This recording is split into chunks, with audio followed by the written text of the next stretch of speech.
बातमी उल्हासनगरमध्ये आहे। उल्हासनगर महापालिका महापौर पदासाठी शिवसेनेकडून अश्विनी कमलेश निकम यांनी उमेदवारी अर्ज दाखल केलाय, तर उपमहापौर पदासाठी भाजपकडून अमर यांनी अर्ज दाखल केलेला आहे। महायुतीचा महापौर बसेल आणि शहराचा वेगाने विकास होईल असा विश्वास शिवसेना भाजपच्या नेत्यांकडून व्यक्त करण्यात आला आहे। विरोध करण्यासाठी महापालिकेत विरोध शिल्लकच ठेवला नसल्याची प्रतिक्रिया खासदार श्रीकांत शिंदे यांनी दिली।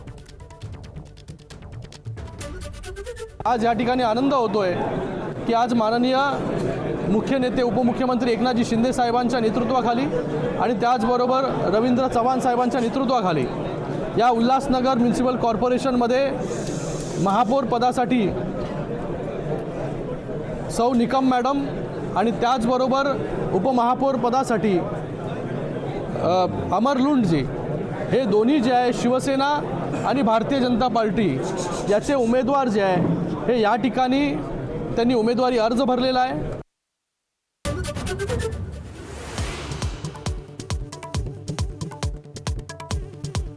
सुनेत्रा पवारांकडे राष्ट्रवादीचं राष्ट्रीय अध्यक्षपद देण्याची पक्षातून मागणी। पवार कुटुंबाकडेच नेतृत्व राहावं असा सूर, सूत्रांची माहिती।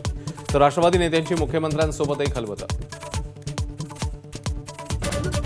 दोन्ही राष्ट्रवादीच्या विलीनीकरणाच्या हालचालींना वेग। पवार कुटुंबीय एकत्र विलीनीकरणाचा निर्णय घेणार। अंतिम निर्णय शरद पवारच घेणार असल्याची सूत्रांची माहिती।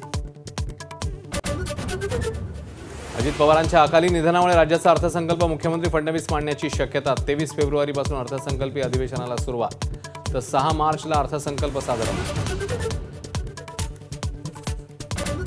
ठाणे महापालिकेत महापौर पदाकरता नवा फॉर्म्युला। 1.25 वर्षासाठी महापौर उपमहापौर पद मिळणार। 5 वर्षात ठाणेकरांना 4 महापौर मिळणार।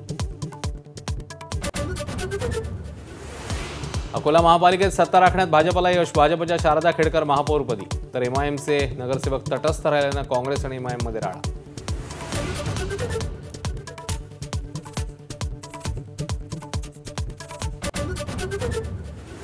काँग्रेसचे काही नगरसेवक भाजपच्या संपर्कात। अंतर्गत वादाला नगरसेवक कंटाळले। भाजप आमदार किशोर जोरगेवार यांचा दावा।